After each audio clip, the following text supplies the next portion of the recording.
Helikopter serang Z-10 Tentara Pembebasan Rakyat China terdeteksi memasuki zona identifikasi pertahanan udara ADIZ Taiwan. CAIC Z-10 adalah helikopter serang menengah China yang dikembangkan untuk Angkatan Darat Tentara Pembebasan Rakyat China. Ini dirancang terutama untuk misi perang anti-tank tetapi juga memiliki kemampuan tempur udara ke udara sekunder. Kokpit tandem bertingkat menampung dua penerbang penembak di belakang dan pilot di depan berbeda dari tata letak konvensional kebanyakan helikopter serang. Kaca kanopi anti peluru diperkirakan setebal 38 mm dan mampu menahan serangan langsung dari pecahan peluru yang ditembakkan dari senapan mesin hingga ukuran kaliber 50. Karena konsep desain modularnya, Z-10 dapat dipersenjatai dengan berbagai macam persenjataan.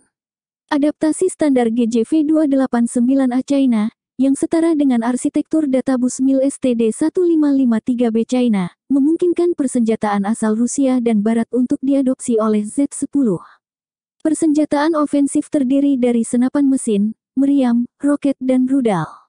Stukwing memiliki 2 cantelan masing-masing untuk total 4 cantelan mampu membawa hingga 4 rudal dengan total hingga 16 rudal.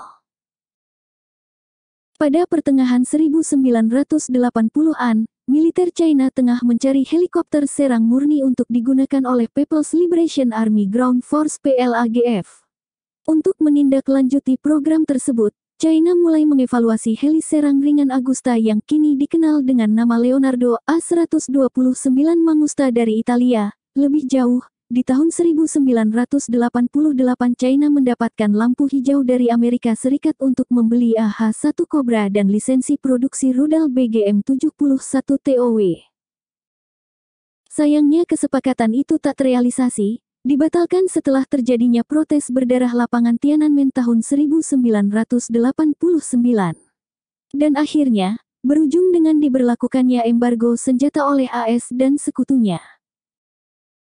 Tak ada pilihan lain, China memutuskan untuk mengembangkan helikopter serangnya secara mandiri di akhir 1990-an. Program ini dinamakan Special Armored Project atau Special UC Armored Helicopter Project yang kelak dikenal sebagai Heli Z-10, WZ-10.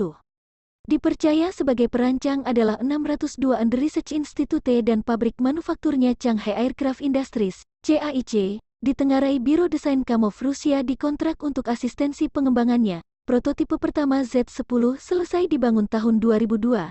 CAIC dilaporkan membangun sebanyak 6 prototipe. Penerbangan perdananya sukses dilaksanakan pada tanggal 29 April tahun 2003. Mesin untuk Z-10 adalah WZ-9, WZO-9, yang dirancang juga oleh 602 and Research Institute dan diproduksi penuh secara lokal. Meskipun dianggap memiliki daya yang kurang yakni hanya 1000 kW, 1300 tenaga kuda, namun demikian mesin WZ-9 tak memiliki ketergantungan komponen asing sama sekali. Belakangan China telah berhasil memproduksi mesin turbosaf baru WZ-16 berdaya 1500 kW yang telah dipasangkan pada produksi terbaru Z-10, kecepatan maksimumnya 270 km per jam, ketinggian terbang hingga 6.400 meter dan jangkauan operasinya sejauh 800 km.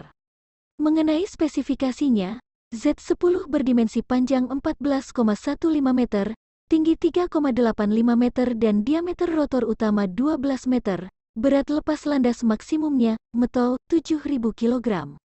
Untuk avioniknya, Z-10 mengusung YH Millimeter Wave Fire Control Radar, BMKG 300G Self Protection Jamming Pod, Blue Sky Navigation Pod, KZ-900 Reconnaissance Pod, YH-96 Electronic Warfare Suite dan Helmet Mounted Sight with Night Vision Goggles. Sementara untuk persenjataannya berupa kanon tetap 25 mm serta tersedia 4 gantungan senjata untuk membawa kombinasi pot roket terarah 57 mm atau 90 mm, 16 rudal udara permukaan HJ-8, HJ-9, HJ-10, rudal anti pesawat T-90, PL-5, PL-7, PL-9. Saat ini setidaknya 150 helikopter telah diproduksi CAIG untuk kebutuhan militer lokal, sedangkan pelanggan asing pertama kemungkinan datang dari Pakistan dengan versi WZ-10ME setelah pembatalan pembelian T-129 Attack dari Turki. Calon pengguna masa depan Z-10 lainnya adalah People's Liberation Army Navy, Plan, heli ini pernah diuji cobakan terbang dari atas dek kapal pendarat amfibi Type 072A pada Maret tahun 2014. Keberhasilan China membuat Z-10 menjadikannya negara kedua di Asia yang sukses memproduksi heli serang secara mandiri setelah Jepang dengan Kawasaki OH-1 sejak 1996.